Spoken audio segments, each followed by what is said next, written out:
Gospel in John, chapter 1, verses 1 through 18, confounds even the most devoted believer. It's thick, layered with meaning. To help understand this profound passage, let's analyze it section by section. Note we will be using a literal translation where the reference to Jesus is capitalized and the words in parentheses are added to clarify the text. Let's begin with a little philosophy about words. A word is an uttered sound packed with meaning. When we speak, we use our lungs and our mouths to produce noises that other people actually understand. Our words communicate what we are thinking and feeling. Words help others know what kind of people we are and what we intend to do. In this sense, words reveal us. So what do we mean when we claim that Jesus is the Word of God? He is the instrument of the Father who reveals what sort of God we worship. When we come closer to Him, we get to know who God really is and what He intends for us. He is a window into the mind of the Father. In John chapter 1, verses 1 and 2, we note two aspects of the evangelist's writing.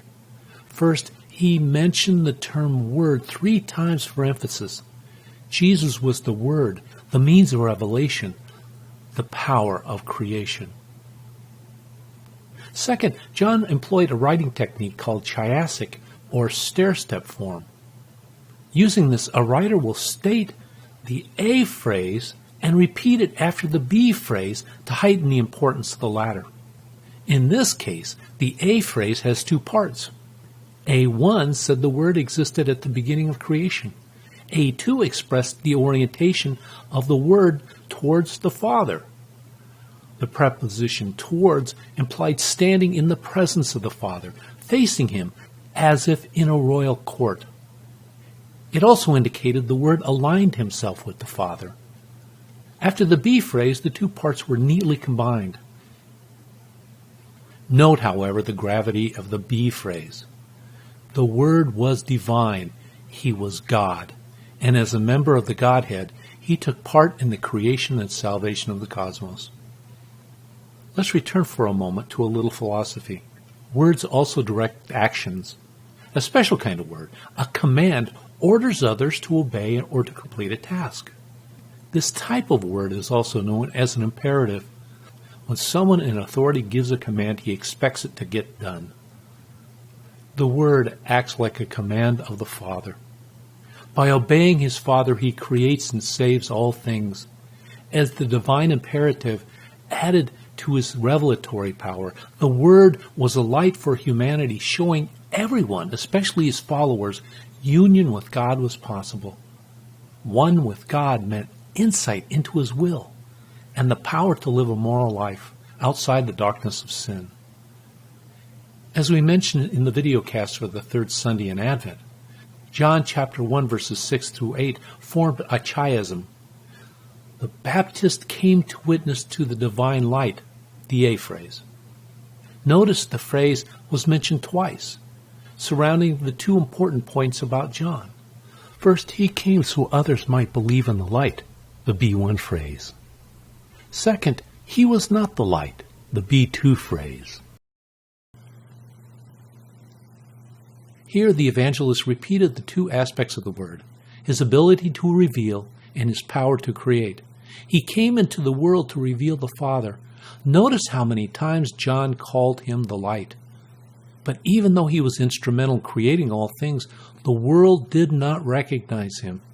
Even His own people did not offer Him hospitable welcome. They did not receive Him as an honored guest. Hospitality loomed large in the ancient world. Hosting a guest could bring honor to the person who received the stranger. After all, this man could be somebody important. But how would someone warmly welcome the Word of God?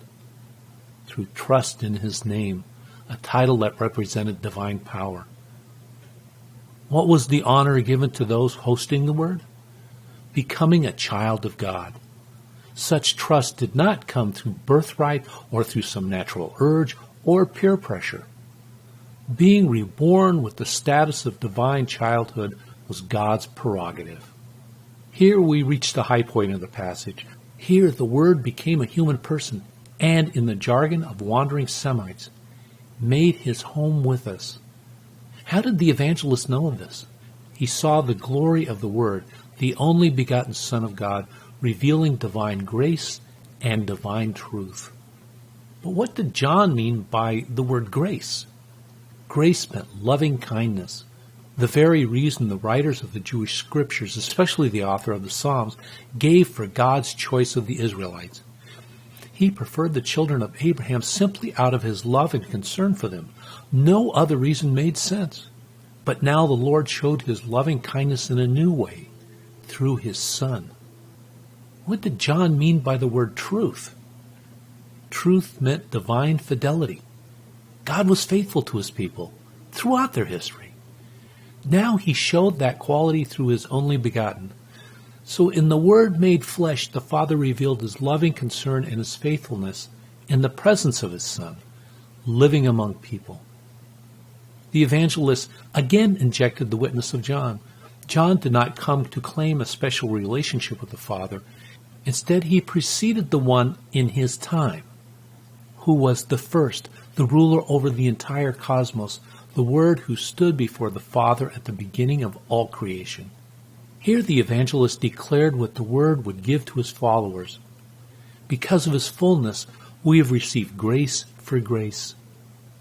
We can better understand the phrase grace for grace as grace upon grace, a never-ending flow of God's favor, loving kindness, and fidelity.